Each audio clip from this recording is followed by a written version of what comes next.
We live in a world that constantly demands more of us. We are told to become someone, to make a name for ourselves, to achieve, to stand out. From the moment we begin our journey as children, we are taught that success lies in building an identity, in crafting a narrative about who we are, what we stand for, and where we are headed. We wear these labels like badges of honor. I am a student. I am an artist. I am a leader. These identities define us, shape our choices, and dictate our actions. But what if, in order to truly become who we are, we must first shed these labels? What if, paradoxically, the key to self-discovery is in becoming nobody at all? The notion of becoming nobody may sound jarring at first. After all, we live in a world where the self is everything. It's how we navigate relationships, careers, and even our inner world. We are driven by our personal stories, our unique achievements, and the way others perceive us. We crave recognition, validation, and meaning. But this relentless pursuit of self-definition often leads to one inevitable conclusion: suffering. The philosopher Jean-Paul Sartre, in his existential works, touched on the nature of self and identity. He argued that we are condemned to be free. That is, the human condition is characterized by an overwhelming responsibility to define ourselves in a world that offers no inherent meaning. Sartre believed that the moment we attach too strongly to any fixed identity, we trap ourselves within a prison of our own making. The more we identify with our roles, our achievements, our desires, the more we become ensnared in them. Our ego, the sense of who we are, becomes a cage. And the only way out of this cage, Sartre suggested, was to embrace the freedom to become nothing. This is where the teachings of Eastern philosophy, particularly Zen Buddhism, offer profound wisdom. In Zen, the idea of no self, or anatman, the absence of a permanent, unchanging self, is central to the philosophy. It teaches that the self we hold onto is just a mental construct, a product of conditioning and attachment. This self, this I, is not fixed. It changes, it morphs, and it dissolves over time. It's not something we can hold onto or define in any permanent way. In the practice of meditation, Zen practitioners learn to quiet the mind and dissolve the boundaries of the self. They embrace emptiness, or what is referred to as mu, a state where all thoughts, concepts, and identifications with the self fade away. In this state, there is no me anymore, no you, no us. There is simply awareness, the pure experience of being. And it's in this moment of complete surrender to the present that one begins to experience a deeper truth. The truth that the self we cling to is an illusion. To become nobody, in this sense, is not to erase our personal experiences or our humanity. It's to strip away the artificial layers of ego, the stories we tell ourselves about who we are. It's to release the need to define ourselves by the roles we play, the achievements we accumulate, or the image we project to the world.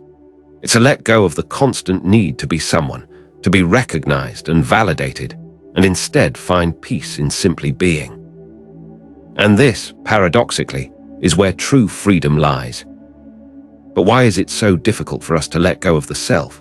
Why do we cling so fiercely to our identities?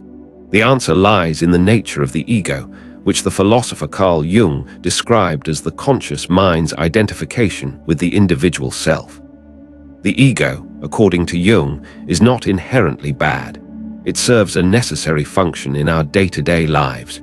It helps us navigate the world, make decisions, and interact with others. But Jung also recognized that the ego's primary function, protecting our sense of identity, often leads to unnecessary suffering. Jung spoke of the shadow, the hidden parts of ourselves that we suppress or deny.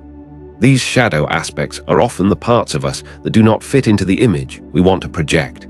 We hide them because they challenge our carefully constructed identity, our sense of who we believe we are.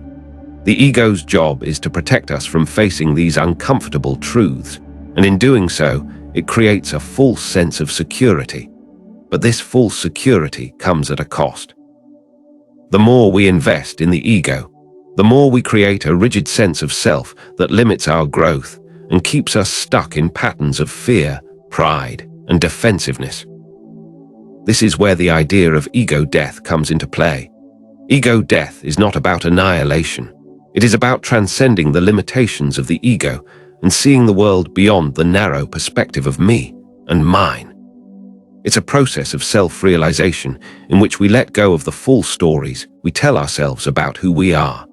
It's about confronting our shadow and embracing all the parts of ourselves, not just the ones that fit neatly into our idealized self-image. The process of ego death can be frightening. It challenges everything we think we know about ourselves, but it's also liberating. When we let go of the need to control, to define, to defend, we make space for something deeper and more authentic to emerge. It's in this space of surrender that we begin to experience the freedom of just being, without labels, without expectations, without the need to prove anything to anyone. We become nobody, and in doing so, we begin to become our truest selves. The practice of ego death isn't something that happens overnight. It's a process, a journey that requires patience, discipline, and above all, awareness. The more we practice mindfulness, meditation, and self-inquiry, the more we begin to unravel the layers of the ego. With each step, we become more attuned to the present moment, less attached to the past, and less preoccupied with the future. We begin to experience life as it truly is, not through the lens of an ego that constantly seeks control, but through the eyes of a person who is free to simply experience. In the Taoist tradition, the concept of wu-wei, non-action or effortless action, captures this idea perfectly. Wu-wei is not about doing nothing, it's about aligning with the natural flow of life. It's about letting go of the constant struggle to force things into being and instead allowing things to unfold organically. In Taoism, the ideal is to live in harmony with the Tao, the underlying principle of the universe, and in order to do that, one must release the need to control and assert the self. By becoming nobody, by stepping out of the way, we allow ourselves to be fully present with the flow of life, without resistance or interference. The ancient Taoist sage Laozi famously said, "The Tao is eternal, but people cannot see it. They cannot touch it, and they cannot grasp it. But when we let go of the self, we become one with it." To become nobody is not to vanish or disappear, but to merge with something much larger than ourselves. It's a recognition that the individual self is only a small part of the grand tapestry of life. When we let go of the need to stand out, to be special, to be unique, we tap into the larger flow of existence. And in that flow, we find peace. This idea, echoed in Taoism, Zen Buddhism, and even the works of modern psychologists like Jung, speaks to a universal truth, that in order to become our truest selves, we must first let go of the false self. The self that we are so attached to, the self we work so hard to maintain, is not the real self at all.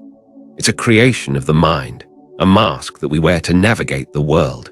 But underneath that mask lies something deeper, something more authentic.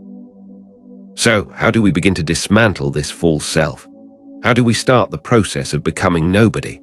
The first step is awareness. We must become conscious of the ways in which we cling to our identities, the roles we play, and the labels we attach to ourselves. We must start questioning why we hold on to these things so tightly. Why do we need to be seen as successful, as worthy, as special? What would happen if we stopped seeking validation from the world and simply allowed ourselves to be? At first, this may feel unsettling. Without the safety net of our identity, who are we? What remains when we strip away all the labels and roles? The truth is, what remains is pure, unfiltered existence. What remains is the essence of who we are, the part of us that is beyond time, beyond concepts, beyond the need for approval. This is the beauty of becoming nobody. By shedding the false self, we make room for the true self to emerge. It's not something we have to create or build. It's something that's already there, waiting to be recognized. It's the quiet awareness that is always present beneath the noise of the ego. As we continue this journey of self-discovery, we begin to realize that the path to becoming nobody is not a path of denial, but one of deep acceptance. It is not about erasing the self, but about embracing the impermanence of the self. The more we practice letting go of rigid identities, the more we come to understand that our sense of self is not a fixed point, but a fluid process, constantly changing and evolving.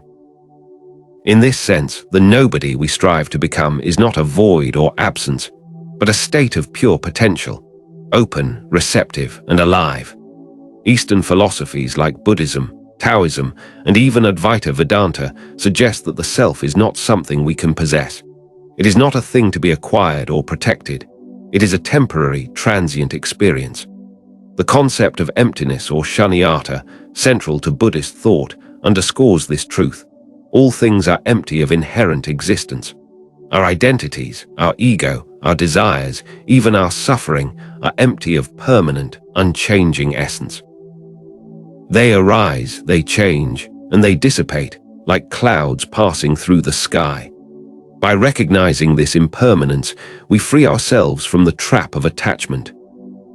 This is where the teaching of ego death becomes transformative. To transcend the ego is to transcend the illusion of separation, the illusion that we are distinct from everything else. The ego creates a boundary, a line between me and the world. This boundary causes us to perceive the world as something outside of us, something to be controlled, manipulated, or conquered. But as we let go of the ego, we begin to see that the world is not separate from us.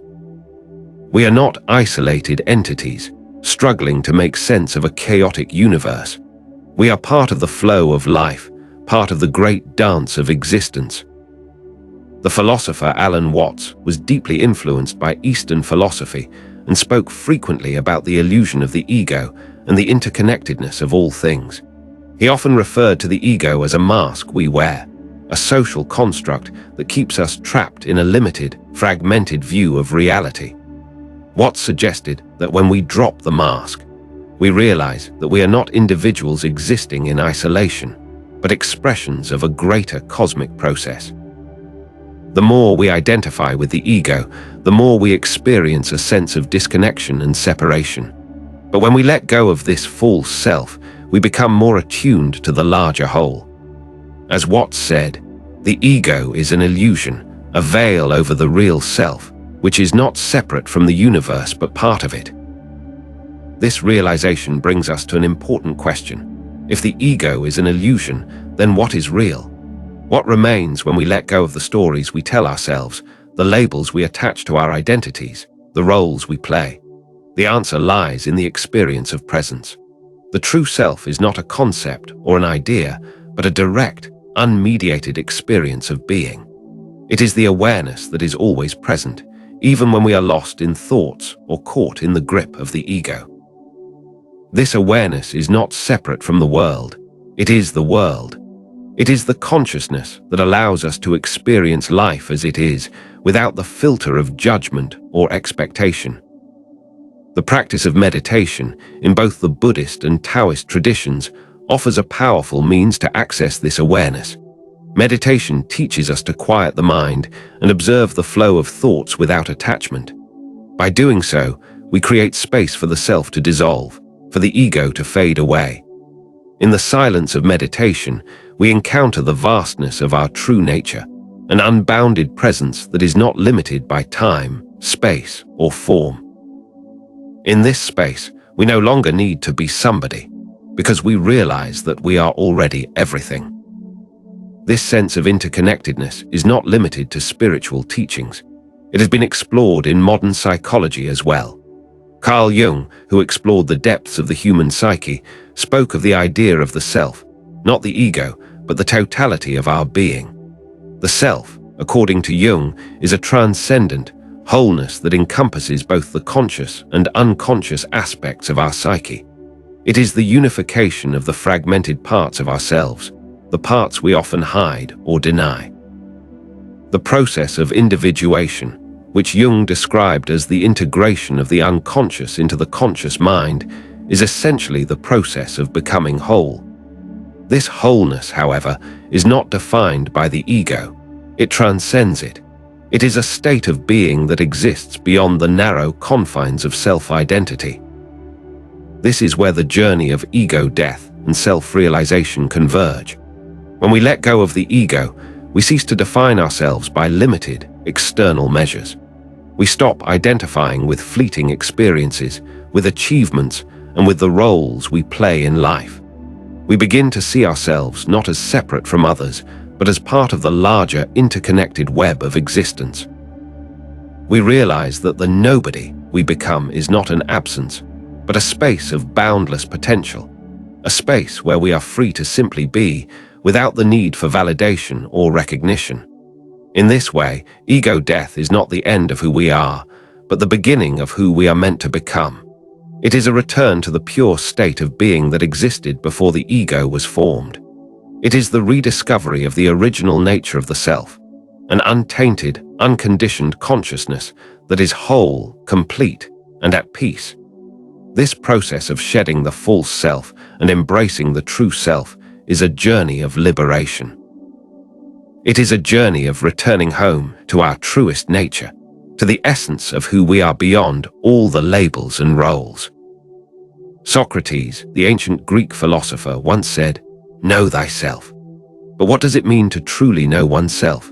To know oneself is not to define oneself by the stories of the past or the aspirations for the future. It is not to cling to any fixed identity. True self-knowledge arises when we let go of the ego, when we stop trying to control our identity and allow ourselves to be as we are. It is in this state of surrender that we come to know ourselves, not as isolated individuals, but as part of the vast, interconnected whole. The wisdom of the East, the insights of Jung, and the reflections of modern thinkers like Alan Watts and Jean-Paul Sartre all point to the same conclusion. True freedom, true self-realization, lies in letting go of the ego. When we cease to define ourselves by the roles we play, the masks we wear, and the identities we cling to, we open ourselves up to the boundless possibilities of life. We become nobody, and in doing so, we become everything. This process of ego death is not something to fear, but something to embrace.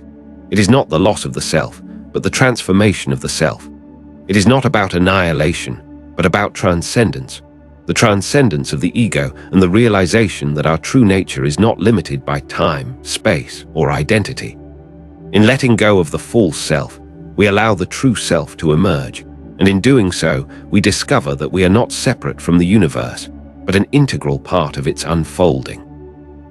By becoming nobody, we return to the very essence of life itself, the pure, unmediated experience of being. In that experience, we discover that there is nothing to prove, nothing to achieve, and nothing to defend. We simply are, and that is enough.